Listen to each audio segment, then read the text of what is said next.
TFR.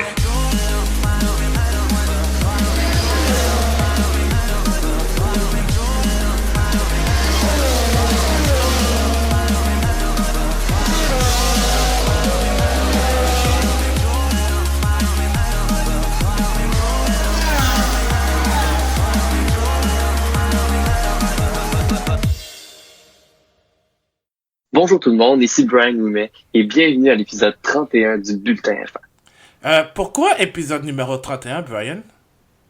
Dans le fond, l'épisode numéro 31 que porte Monsieur Esteban Ocon, le jeune pilote français qui vient de signer chez Renault pour la saison 2020. C'est en l'honneur de ce jeune pilote qui a manqué malheureusement à la saison 2019, mais revient en force avec l'écurie française.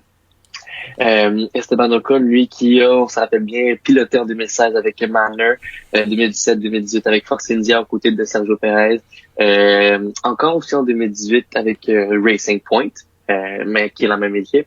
Et là, revient en force avec l'écurie française, a fait ses débuts la semaine passée dans le véhicule et dans la monoplace et fait les essais Pirelli pour les pneus de la saison 2020. Alors, c'était l'introduction que mon ami Brian voulait faire parce que je pense qu'il avait entendu cet épisode depuis très longtemps. Puis d'ailleurs, je te laisse aussi faire l'épisode numéro 33 si ça te tente. Oh, ouais, fuck yes. Ok, cool. C'est même très bientôt en plus, donc ouais. C'est ta chance. Alors, oui, bonjour tout le monde. Ici Abdoussal, aussi l'animateur du Bulletin F1. J'espère que vous allez bien. Cette semaine, nous allons faire le bulletin de notes de la saison 2019 de Formule 1 qui vient de se terminer la semaine passée. Ouais, ça fait déjà une semaine que le dernier Grand Prix de la saison a eu lieu. Donc, c'était logique qu'on fasse notre bulletin de notes cette saison. Alors, mesdames et messieurs, démarrez vos moteurs. C'est un départ.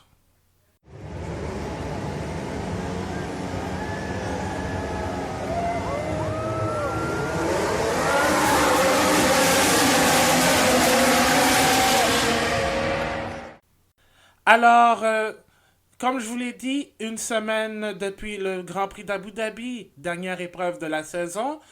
Maintenant que tout le monde est parti, à part George Russell et Mercedes qui au moment de diffuser, est en train d'effectuer des tests de Pirelli.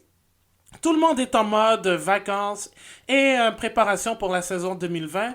Mais nous, au Bulletin F1, on a décidé de commencer une série de revues de la saison 2019. Et pour commencer, comme on l'avait fait à la mi-saison avec Marc-André, on va faire un bulletin de notes global de la saison 2019. Alors, je vous explique le concept. On va y aller avec l'ordre inverse des écuries. Donc, à tout seigneur, tout honneur, malheureusement pour Claire Williams, on va commencer avec son écurie. Et on va finir avec Mercedes. Donc, si jamais vous êtes d'accord ou pas avec les notes, vous pouvez réagir sur nos réseaux sociaux, sur Facebook ou sur Twitter, ainsi que sur notre site. Alors, sans plus tarder, commençons tout de suite avec Claire Williams, avec l'équipe de Claire Williams, qui a fini 10e avec un petit point. Brian, je vais te laisser l'honneur de nous donner la note pour la saison 2019 de Williams. Je vais être quand même très, très, très généreux, Abdou. On se cachera pas. Williams a eu une saison très, très, très, très, très ardue. Puis je pense que c'est une saison qu'on s'y attendait depuis la fin de 2018, en fait. Oui. Pour Williams, je vais donner un 5 pour l'effort.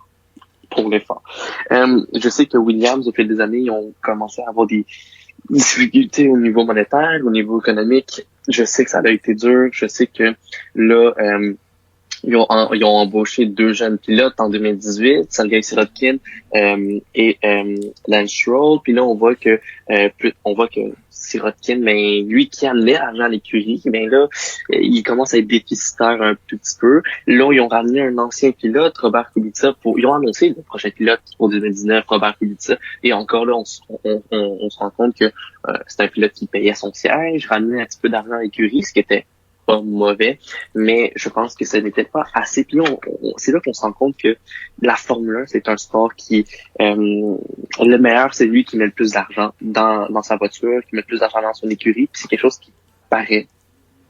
Je pense aussi que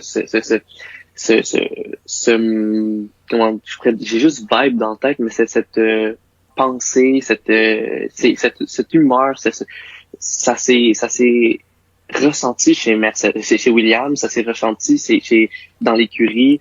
On a toute la saison 2019, on a questionné le leadership de Claire Williams, on a questionné si l'équipe, ça valait encore la peine qu'il soit en F1 avec les déficits d'argent qu'il y avait. Est-ce que ça valait la peine pour cette équipe-là d'être encore de continuer malgré toutes les faiblesses que cette écurie avait. Là, si on prend un pas de recul au niveau de la saison, si on voit, il n'y a pas une fois que la Williams s'est rendue en Q2. Là, on voit que peut-être que avoir embauché Robert Kubica comme pilote chez Williams était peut-être une mauvaise idée. On voit que George Russell, qui est le dans sa première année de Formule 1, on voit qu'il a performé, oui, aux attentes de l'écurie. On s'entend que le pilote est exceptionnel, mais c'est la voiture qui ne donne pas assez, je crois. Et en plus de ça, Russell qui a battu à plat de couture le nombre de il a out-qualified son partenaire à plat de couture tout au long de la saison. Tu sais, le point, je pense que c'est un point chanceux qui ont gagné au cours de la saison. Je pense que c'est de la malchance après de la malchance après de la malchance, ou juste une question de comment dire, de coïncidence, tu sais, dans un Grand Prix, du monde qui se font DNF par par une problématique X. Ça a permis à Williams Williams Mercedes d'avoir un certain point durant la saison. Pourquoi je donne mon 5? C'est comme je disais, je pense qu'il y a une certaine persévérance chez Williams, puis que je dois reconnaître. Mais encore là, je connaissant l'ancien Williams des années 2000 à 2010, je sais qu'ils sont capables de faire mieux. Je sais qu'ils sont capables de performer mieux. Mais encore là, je ne pense pas que ça va être pour la prochaine saison. Je pense qu'on va encore devoir donner 2 ans à l'écurie Williams. Il faut se rappeler aussi que Williams est une écurie qui est privé, qui en fait n'a pas de subvention de aucune, tu sais, n'est pas un motoriste de profession, n'est pas un concepteur de profession non plus. C'est une famille privée, c'est une famille de multimilliardaires qui rentrent en Formule 1 juste pour le fun d'être en Formule 1. Fait que leur fonds n'est pas, leur revenu monétaire n'est pas constant, c'est pas un budget qui est aussi gros que Ferrari ou Mercedes, on s'entend. Puis c'est une écurie qui vit souvent c'est une écurie qui vit de subventions. Fait que c'est clair qu'il y a une certaine inégalité là-dessus pour Williams. Là, la Liberty Media veut essayer de remédier ça pour 2021-2022. C'est encore à voir si c'est quelque chose qui va être encore à jour pour les prochaines années. Mais c'est ça. Mon point est que Williams, avec un point, je suis un petit peu déçu de leur performance durant la saison. Je sais qu'ils ont eu des meilleurs moments, mais c'est pas mal décevant de la part de Williams. Ouais, je suis d'accord avec plusieurs de tes points. Moi, j'ai été un peu plus sévère. Moi, j'ai donné un 4 à Williams. Oui, ça a été une saison en deçà des attentes et même pire que la saison passée. Et il ne faut pas oublier aussi que pendant la pré-saison, Leur voiture est arrivée en retard. Il y a eu un retard dans la conception, il y a eu un retard, ben, évidemment, dans la livraison. Donc, ils ont manqué énormément de temps là, pour tester la voiture. Oui, elle a été fiable pour la majorité de la saison. Et d'ailleurs, c'est une des équipes qui a le moins abandonné. Mais les performances n'étaient pas là. Donc, comme tu l'as dit, Brian, ça va prendre minimum, moi je dirais même, c'est ça, minimum 2 ans, peut-être même jusqu'en voire 2021-2022 avant de revoir Williams progresser. Oui, moi je vais te dire honnêtement, et Kubica, ça a pas été la révélation, le retour de la révélation espérée. C'est sûr qu'à maintenant 35 ans, tout réapprendre c'est bien. Il a très bien persévéré aussi. Russell, j'ai rien à redire. Ben, de toute façon, quand je vais lui donner les notes, vous allez comprendre pourquoi. Mais il y a aussi le départ de Padilla aussi pendant la pré-saison. Pendant la pré-saison aussi, qui a fait mal aussi, mais qui était un peu attendu parce que depuis son retour, c'est la dégringolade. Donc, Mais il faut pour ceux qui ne connaissent pas Padilla, c'est un directeur technique chez Williams qui était connu depuis longtemps. Lui qui a été un ancien directeur exécutif chez Mercedes, qui est revenu et chez McLaren aussi, qui a fini par faire qui finit comment dire, son parcours chez Williams. Puis je me rappelle très bien, en début de saison 2019, quand il a décidé de se retirer de la Formule 1,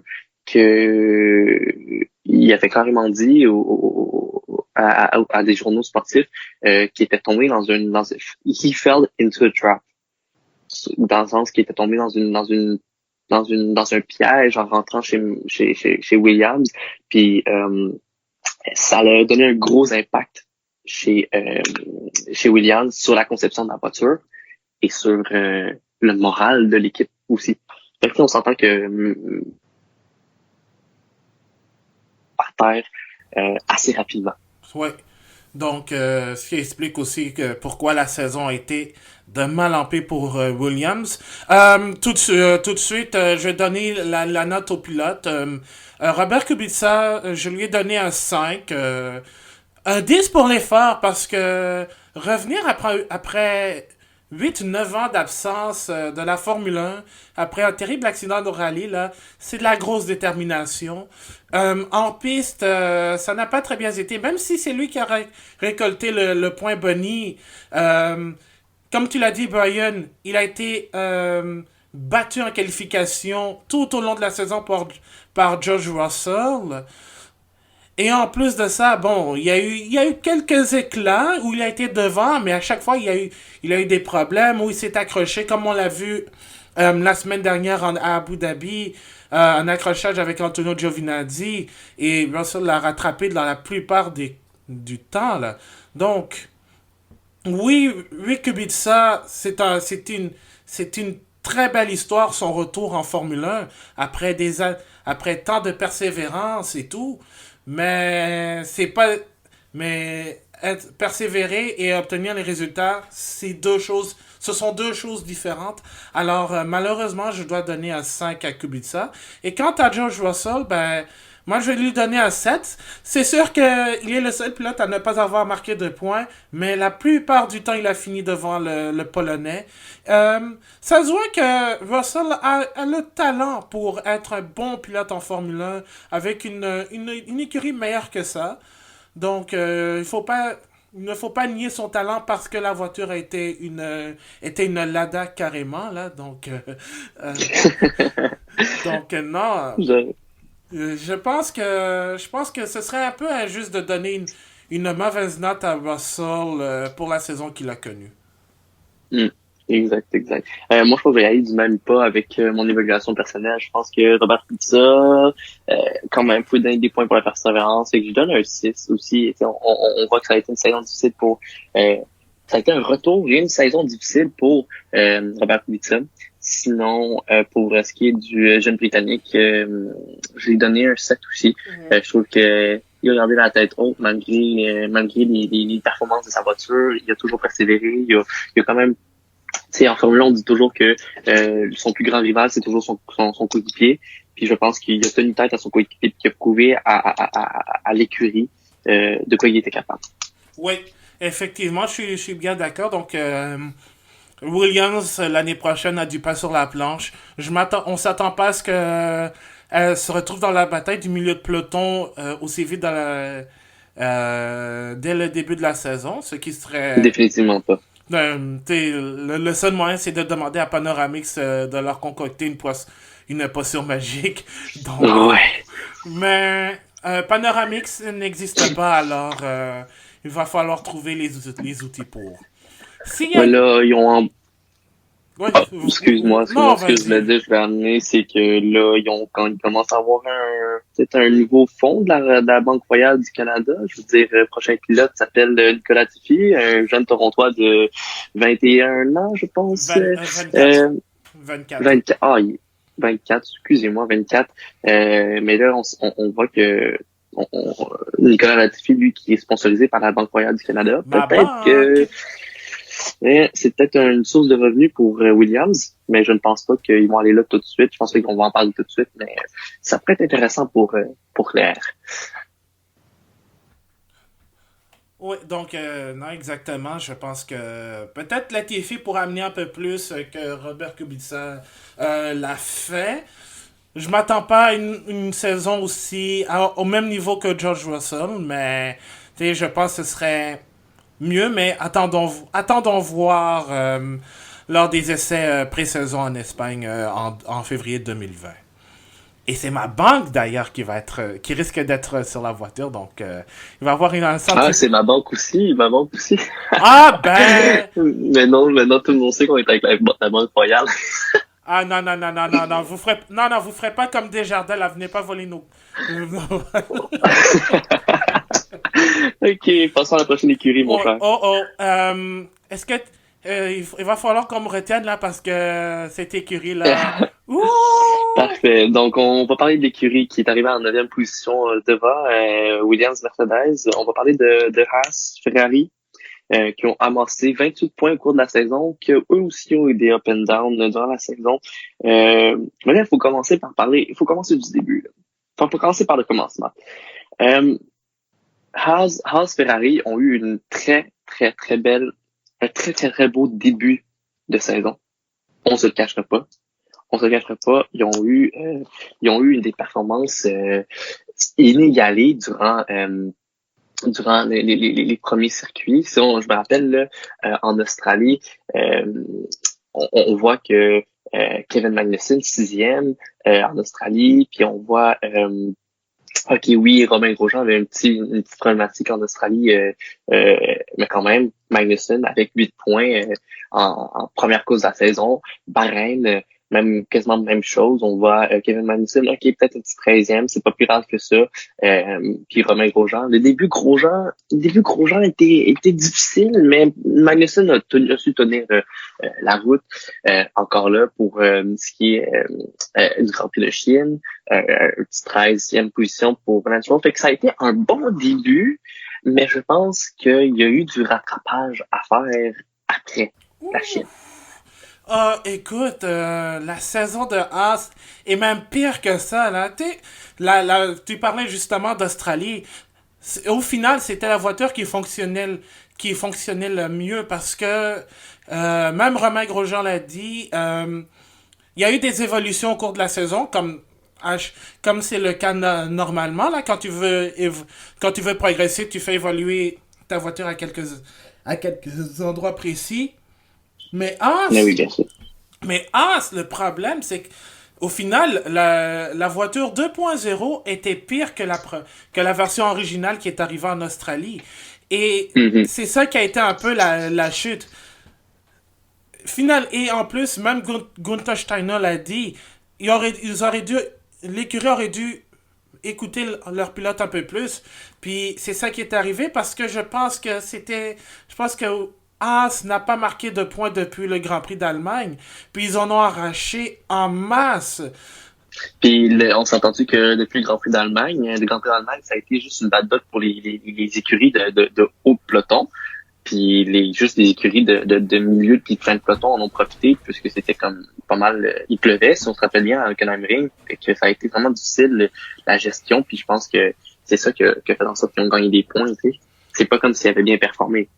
Non, c'est ça, je pense. C'était un peu à l'écart lors de ce Grand Prix. Ils ont tenté de tirer leur épingle du jeu, mais ça a été en vain. Et en plus de ça, ça a été entre autres marqué par des accidents qui n'étaient pas voulus et surtout quelques accrochages entre coéquipiers qui auraient jamais eu lieu d'être. Je pense entre autres en Espagne où il y avait une bataille entre les deux. C'est Magnussen qui a tassé Grosjean, je pense, là, puis ça a ouvert la porte aux autres pilotes pour dépasser le Français. Et pire que Mm. ça, là, il y a eu le Grand Prix de Grande-Bretagne où les deux pilotes se sont accrochés et ont dû abandonner la course.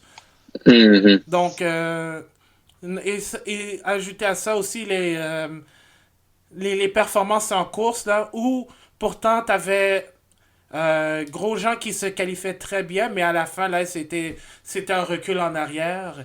Et Mm. je ne veux pas parler du commanditaire qui était avec eux depuis le début de la saison parce que je vais partir sur une grosse tirade au cours des Ben, je pense prochaines. qu'on a pas mal, je pense qu'on a pas mal tout, on se rappelle tout de ce qui s'est passé avec Rich Energy, là, Ouais. on n'en fera pas un plan avec ça. Ouais, c'est ça. Donc, on repart Bon. pas avec ça. Donc, en général, moi, je donne un 5 à Haas, un 6 à Magnussen parce qu'il a été meilleur que Grosjean et un Ah. 5 à Grosjean.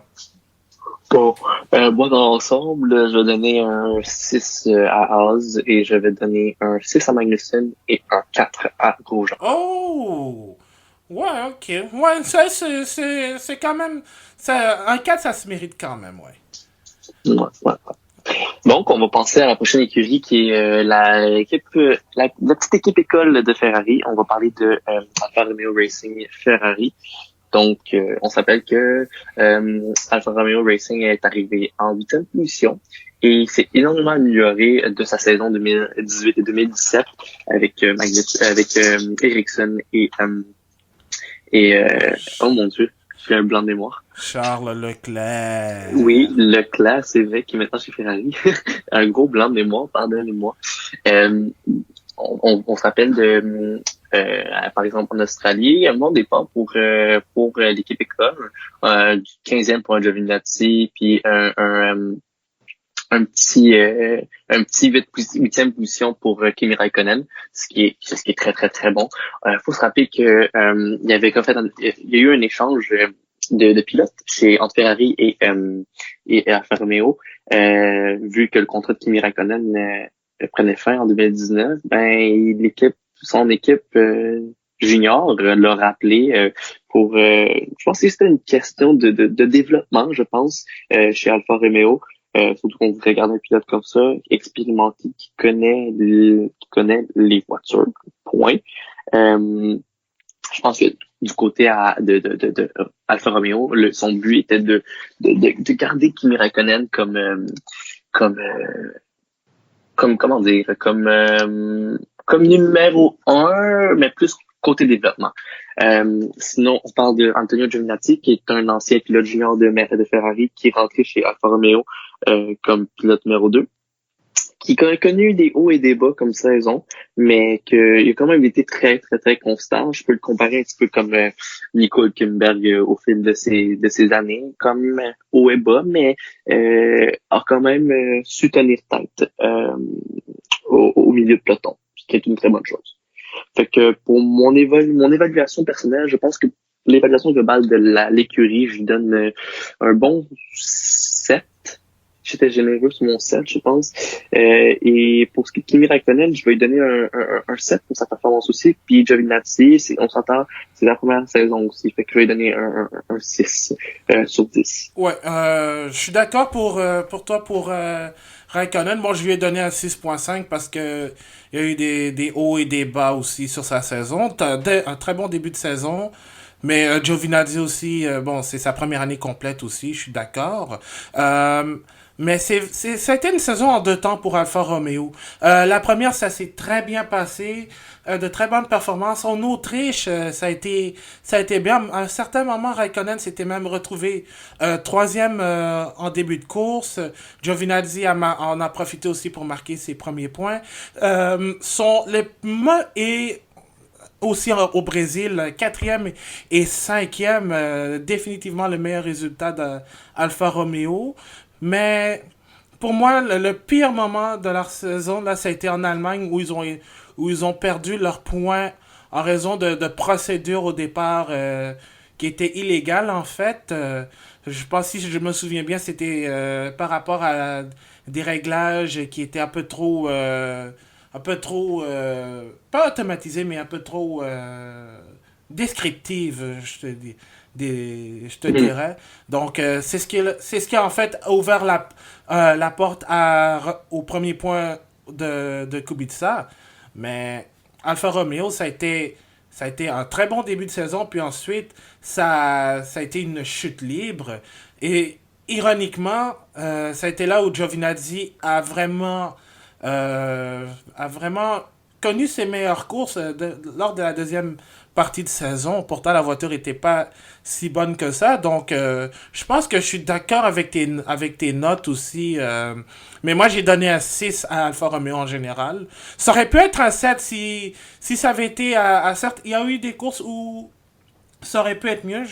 Et je pense, entre autres en Allemagne, si n'eût été de ça, de ce qui s'est passé en Allemagne, moi aussi j'aurais donné un 7 à Alfa Romeo. OK. Cool, cool, cool, cool, cool. Donc, on va passer maintenant à une écurie qui, tout comme, bon, qui a changé de nom comme Alfa Romeo qui était avant Sauber.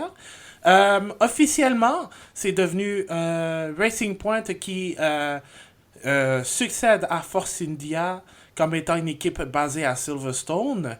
Alors, c'était 73 points pour l'équipe anglaise avec un groupe de consortium nord-américain, principalement canadien.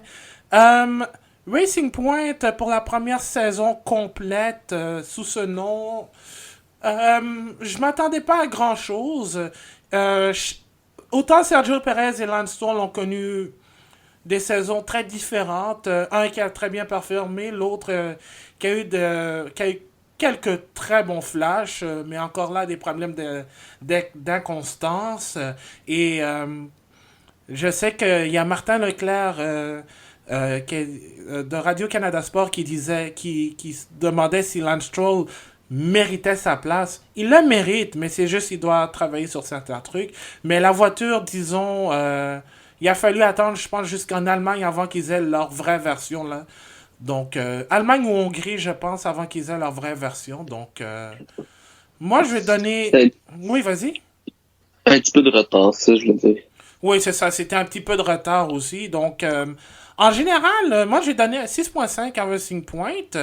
Je vais donner un 8 à Sergio Perez parce que sur l'ensemble de la saison, dès la première partie, c'était correct.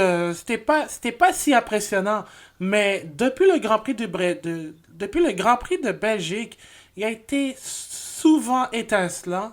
Puis le Grand Prix d'Abu Dhabi où il a fait un arrêt, il a été un des derniers pilotes à s'arrêter pour aller chercher cette septième place, ouais, septième place en dépassant Lando Norris, là, un très beau dépassement là. C'est pour ça qu'il mérite un 8. Puis Lance Stroll, ben, je lui donne un 5,5 malgré le fait qu'il ait terminé quatrième en Allemagne.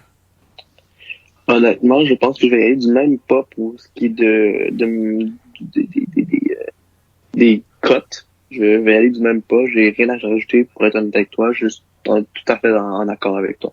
Ouais, donc moi je pense que mais je vois qu'il y a du progrès au moins l'équipe fait du bon travail quand même. C'est sûr que c'était pas comme les deux dernières années lorsqu'ils s'appelaient Force India où ils étaient la meilleure équipe du restant du peloton. Mais je pense que bon, il y a ce changement de propriétaire, pardon. Évidemment, ils essayent entre autres de se préparer pour 2021. Qui sait, peut-être que ce sera sous le nom de Ashton Martin parce qu'il y a des rumeurs comme quoi Lawrence Stroll serait prêt à racheter Ashton Martin et à faire en sorte d'amener la marque de voiture de James Bond en Formule 1. Donc, qui sait, peut-être que l'avenir est peut-être rose, sans vouloir faire un jeu de mots, chez Racing Point. Mais en tout cas, moi, je pense que pour 2020, peut-être qu'il y a un certain progrès à faire et ça, on s'en va vers la bonne direction. Bon. Passons à la prochaine écurie, on commence à rentrer dans le milieu de peloton en Formule 1. On va commencer par Scuderia Toro Rosso Honda, qui cette année a fait un nouveau pas. A fait un pas de géant, en fait, comme je peux dire, avec l'arrivée d'un nouveau pilote qui était Alex Albon dans le temps et son coéquipier. Excusez, j'ai Daniel vraiment Kvyat. j'ai eu un gros brain fart. Wow. Excusez-moi. Genre énorme brain fart, oui. Torpedo, en fait, en fait, Toro Rosso, qui s'en allait à faire un nouveau pas avec deux nouveaux pilotes, ben un ancien puis un rookie. Il s'en allait sur un nouveau pas, sur une nouvelle philosophie, et ça a porté fruit chez la Scuderia. On a fait un switch après ça avec Alexander Albon, avec Pierre Gasly, qui ne fournissait pas chez Red Bull, mais ça, on en reparlera quand on sera rendu à Red Bull.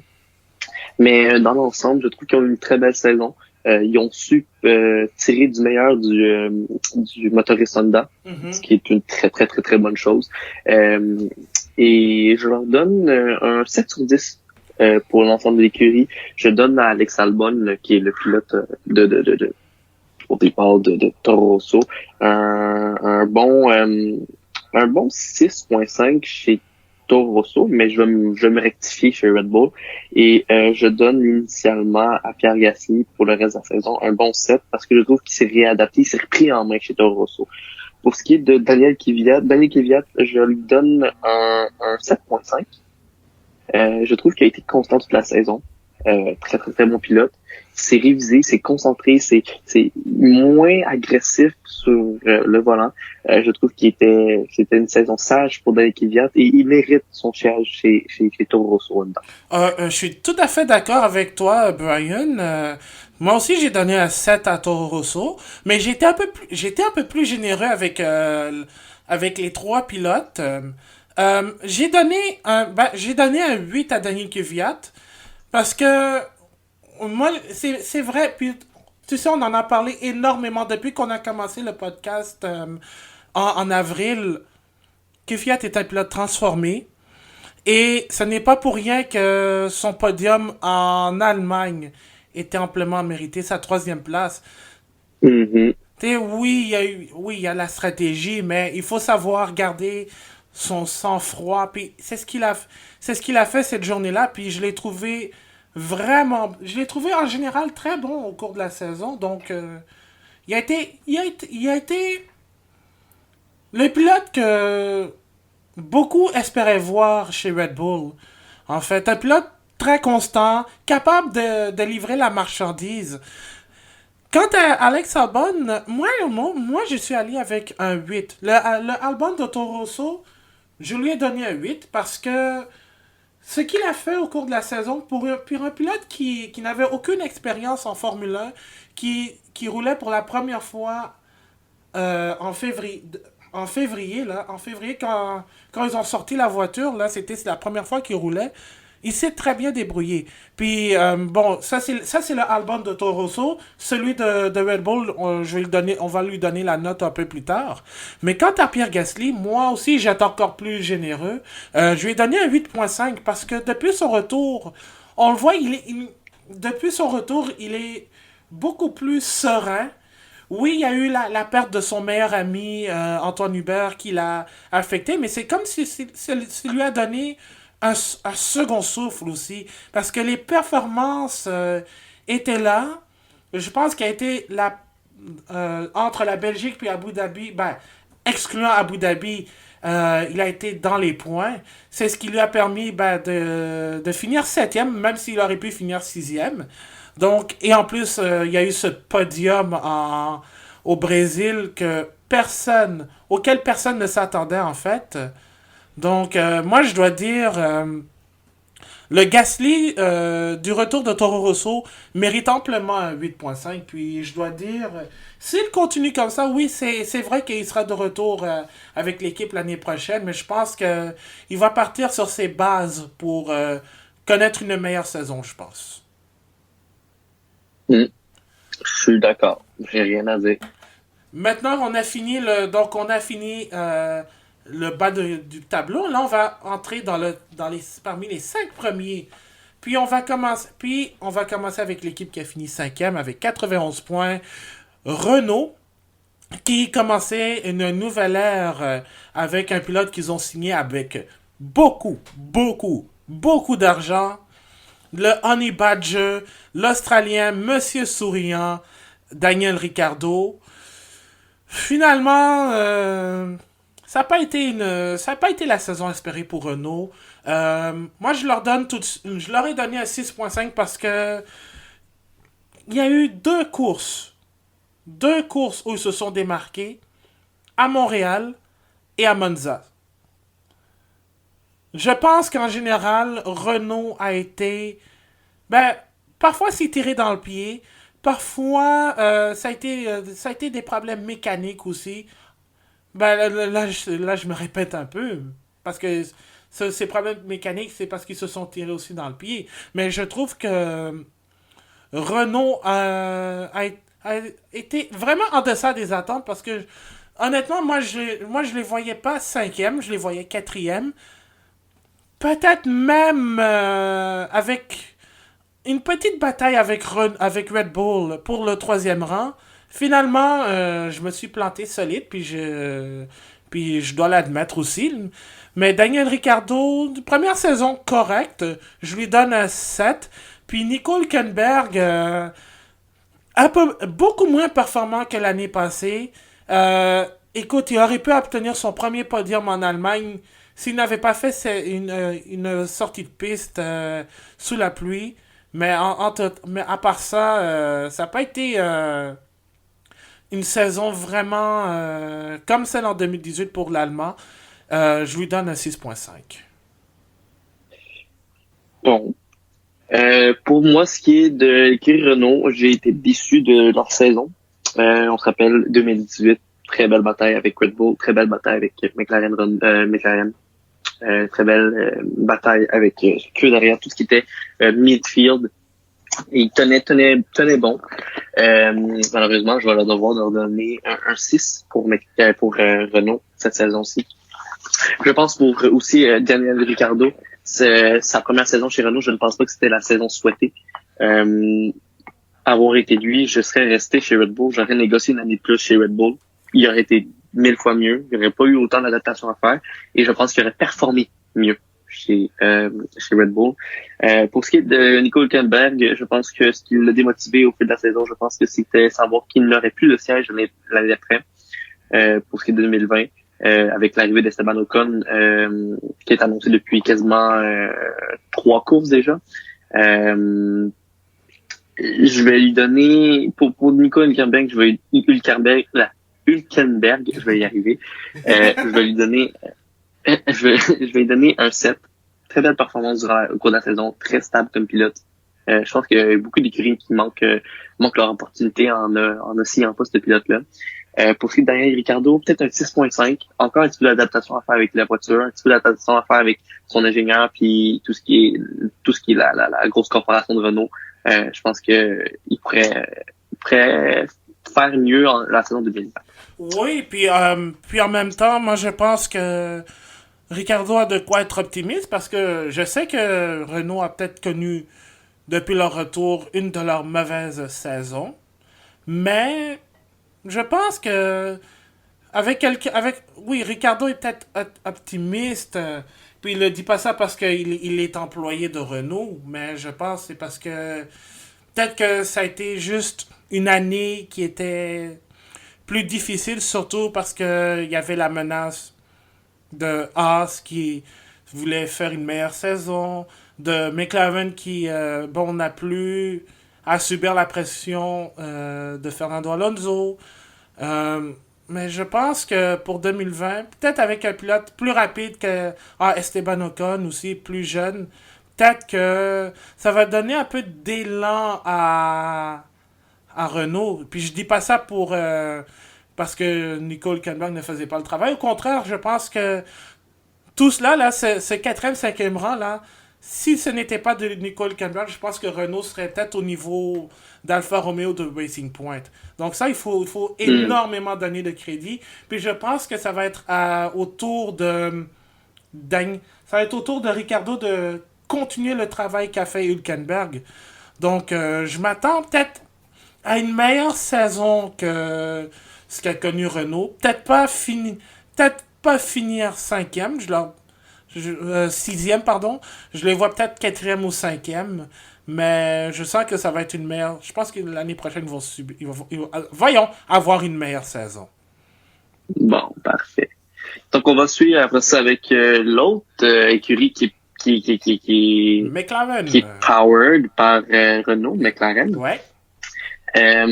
McLaren qui a surpris tout le monde cette année avec 145 points, arrivant en quatrième place derrière Red Bull. Mais qu'est-ce qui s'est passé chez McLaren? Y a-t-il eu un gros brassage à l'intérieur de l'écurie? Je ne sais pas. Mais encore cette année, McLaren, deux nouveaux pilotes. Un ancien, un presque vétéran, on pourrait dire, Carlos Sainz, et un rookie qu'on va appeler Lando Norris. Honnêtement, je suis surpris de la performance de McLaren cette année.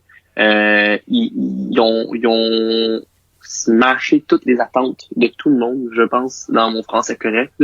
Euh, je vais donner un 8 pour McLaren. C'est un 8 qui est mérité pour l'écurie. Malgré les problématiques avec le moteur Renault chez Renault, ils ont su régler ils ont su faire face à ces problématiques-là avec brio. Puis on s'entend-tu sans aucun questionnement que les l'aérodynamisme de la voiture chez McLaren, c'est un autre niveau, là. On se le cachera pas. Fait que mon 8 est en pilote. Carlos Sainz, très très très belle saison pour les deux pilotes. Même là, le Carlos Sainz et Lando Norris, je vais leur donner le même pointage. Je vais leur donner un 8.5. Très très très belle saison pour les deux pilotes. J'ai absolument rien à dire. Les seuls moments qui ont eu des problématiques, c'est quand c'était en part avec la voiture. Sinon, c'est deux pilotes qui pilotent très très très bien, très matures. Je sais que Lando Norris avait certaines craintes, comme quoi qu'il n'était pas probablement prêt pour la F1. Mais laisse-moi te rassurer, mon cher Lando, tu es prêt pour la Formule 1, puis tu sais performer dans la voiture que tu es. Oh oui, clairement, clairement. Moi, Continue comme ça. oh oui, non, je suis d'accord avec toi. Moi, j'ai beaucoup plus de l'âge à faire avec McLaren parce que, tu sais, quand je parlais de la pression Fernando Alonso, je sais pas si c'est ironique que quand l'Espagnol, depuis que l'Espagnol est parti comme pilote titulaire, en fait, que ça aille bien, en fait. Parce que tu vois, bon, peut-être que c'est pas vrai qu'Alonso est un pilote égoïste, mais qui voulait tellement faire qu'il avait un caractère bouillant aussi. Mais tu vois que la structure a vraiment changé chez McLaren parce qu'en plus de ça, ils ont recruté Andreas Seidel, qui était le directeur de course chez Porsche en endurance avant que la marque allemande décide de se concentrer vers la Formule E. Mais laisse-moi te dire que moi, je suis très impressionné par ce... Ben, en fait, j'étais pas surpris de cette arrivée parce que j'ai apprécié le travail que Porsche a fait malgré ses 3 ou 4 saisons en endurance. Puis Seidel, ça a été quelqu'un, c'est un génie.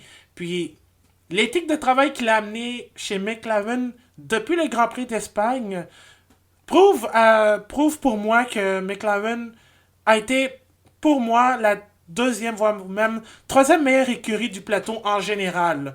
Parce que je pense aussi que ça a vraiment donné de l'influence autant Carlos Sainz que Lando Norris, où ça a été ils ont eu de la confiance. Il y a une très belle il y a une très belle amitié aussi entre les deux pilotes. Il y a, il y a un très très beau, il y a une très belle connexion en fait qui s'est faite. Puis je pense que Andreas Seidel fait déjà un meilleur travail qu'Éric Boulier. Mais d'après moi, je pense qu'il aurait dû sauter sur l'occasion. Dès qu'ils ont décidé de remercier Boulier après le Grand Prix de France ou de Grande-Bretagne, je crois, ils auraient dû commencer à faire de l'œil à Andreas Seidel parce que pour moi, on parle, oui, la signature de Sainz, ça a été une des meilleures, mais celle de Seidel en 2019, c'est quelque chose qu'il ne faut pas négliger. Donc c'est pour ça que je donne un 9 à McLaren, un 9,5 à Carlos Sainz. Non, non, je m'en cache pas, pour moi, c'est top 3 définitivement cette saison. Et Lando Norris, pour la saison qu'il a connue, à 8,5. Parfait, parfait. On va poursuivre après avec mon écurie favorite, Red Bull Racing Honda. Oui. Première année pour le motoriste Honda dans la grande école. Red Bull qui a décidé de faire confiance à Honda pour la saison 2019, qui n'était pas un faux pas, faut pas se le cacher. Je pense que c'était un pas vers l'avant et bientôt un deuxième pour la saison 2020. Ce qui est une très très très bonne chose. L'écurie a su démontrer ténacité devant Mercedes et devant Ferrari. Eux qui ont amassé 417 points. Et oui, ils ont eu des problématiques avec leur pilote numéro 2 en mi-saison. Mais je crois qu'ils se sont bien rattrapés. Pour ce qui est de ma cote que je vous donne à l'écurie, je leur donne un 9. 9 très mérité pour Red Bull. Pour ce qui est des pilotes, Alex Albon, lui qui a su embrasser le pas assez rapidement chez Red Bull, qui était carrément une autre cadence pour lui, qui s'apparaissait. L'écurie des grands, c'est quelque chose qui est exceptionnel. Je pense que il mérite aussi un 9. Pour ce qui est de Max Verstappen, peut-être je vais être méchant là avec mon pilote favori là, mais je vais lui donner un 8. Je pense qu'il a fait des erreurs un petit peu je pense que c'était un petit peu de greediness, qu'il y avait un peu trop d'égoïsme un peu encore c'est déjà de jeune, mais il mérite son 8. Je lui donnerais pas 9 comme Alex Albon. Pour ce qui est de Pierre Gasly chez Red Bull, et ça a été dur comme début de saison chez Red Bull. Je vais lui donner un 6 sur 10. Bon, moi je suis d'accord avec toi. Déjà, on va mettre les choses au clair. On est d'accord avec Pierre Gasly, il mérite un 6. Red Bull, moi j'ai donné un 8,25.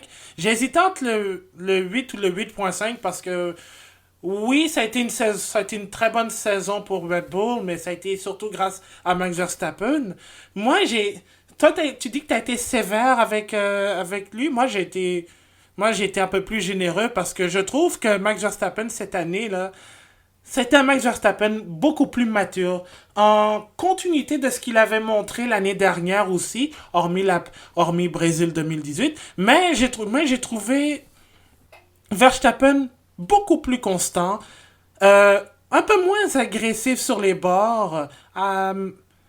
Je lui donne un 9,5 parce qu'il a été capable de devenir un pilote numéro 1 chez Red Bull. Maintenant parce qu'on n'était pas sûr si c'était Ricardo, lui, qui était le pilote numéro 1, mais moi je trouve que maintenant, Verstappen est un vrai pilote numéro 1. Il lui manque encore quelques outillages, mais je pense que ça va lui prendre 1 an ou 2 avant de les avoir.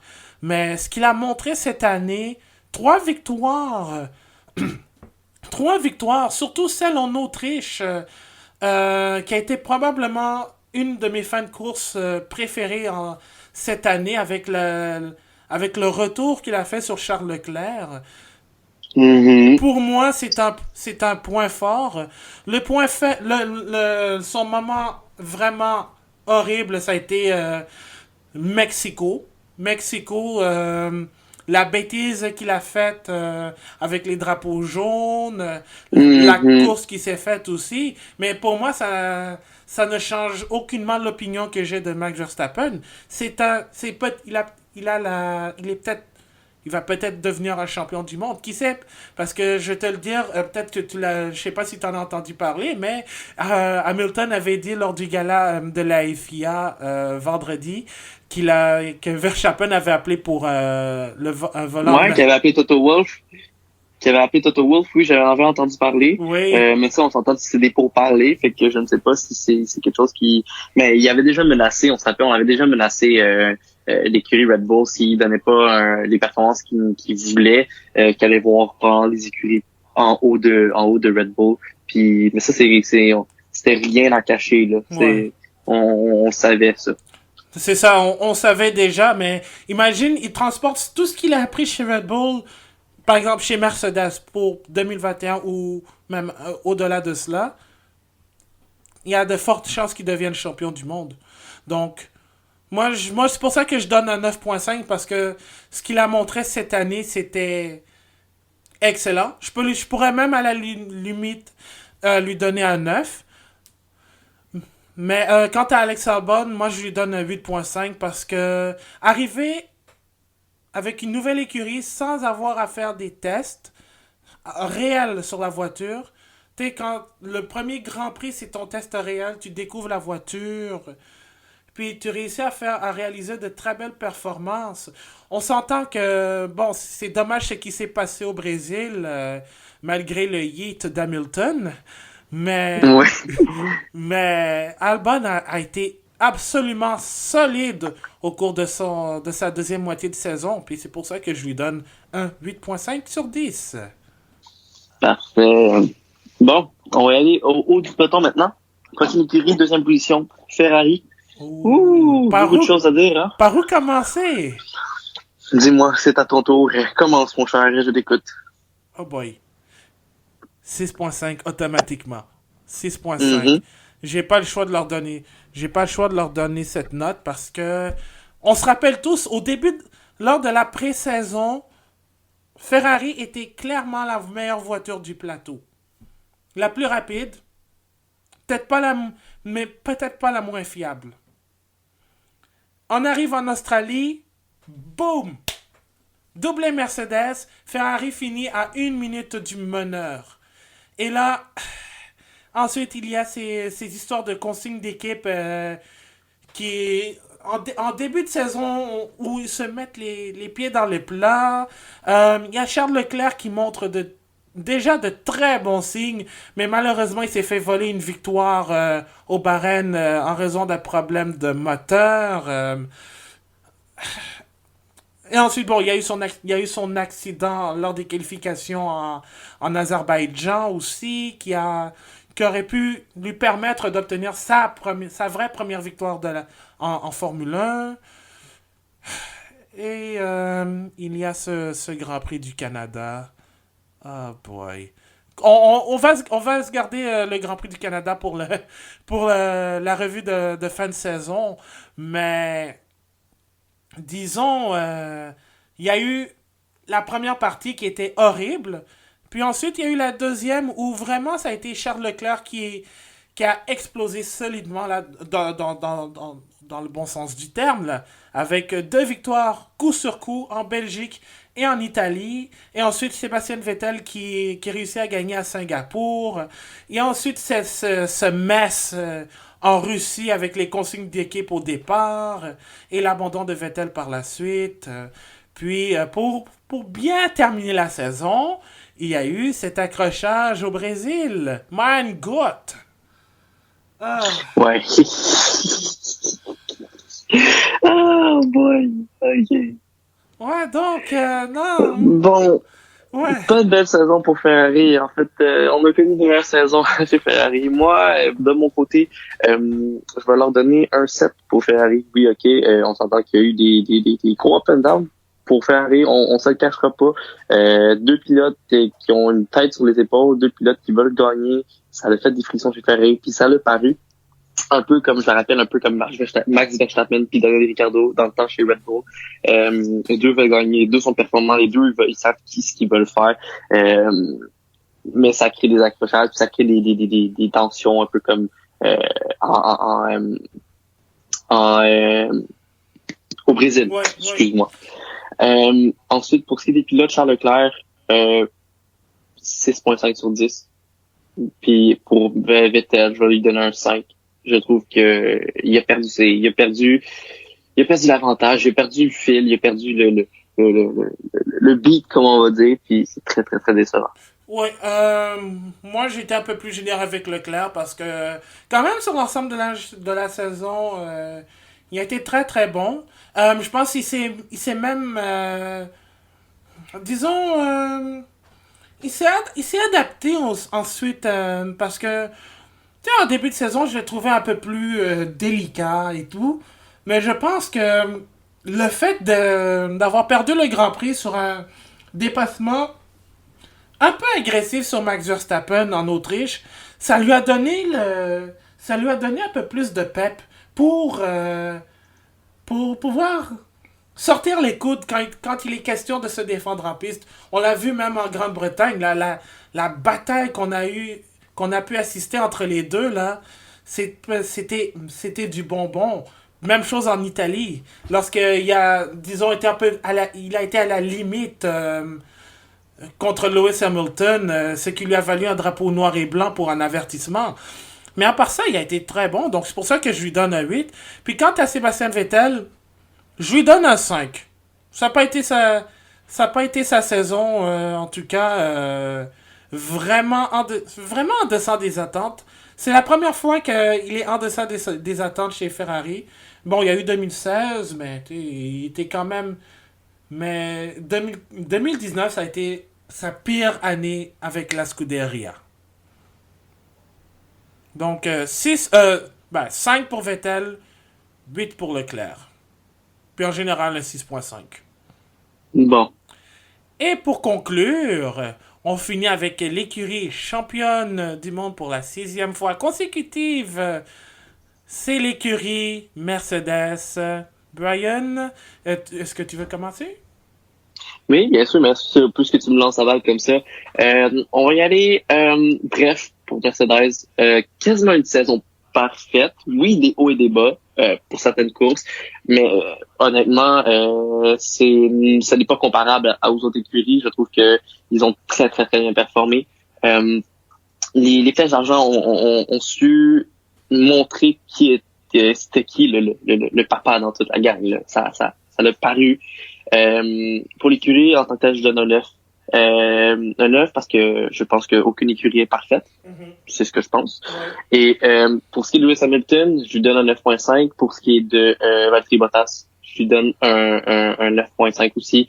Les deux pilotes, très matures, très, très, très matures, méritent leur siège chez Mercedes, méritent d'être dans cette écurie-là. Bottas, même que lui, je vais lui donner même là un 9.6 juste pour battre Lewis Hamilton.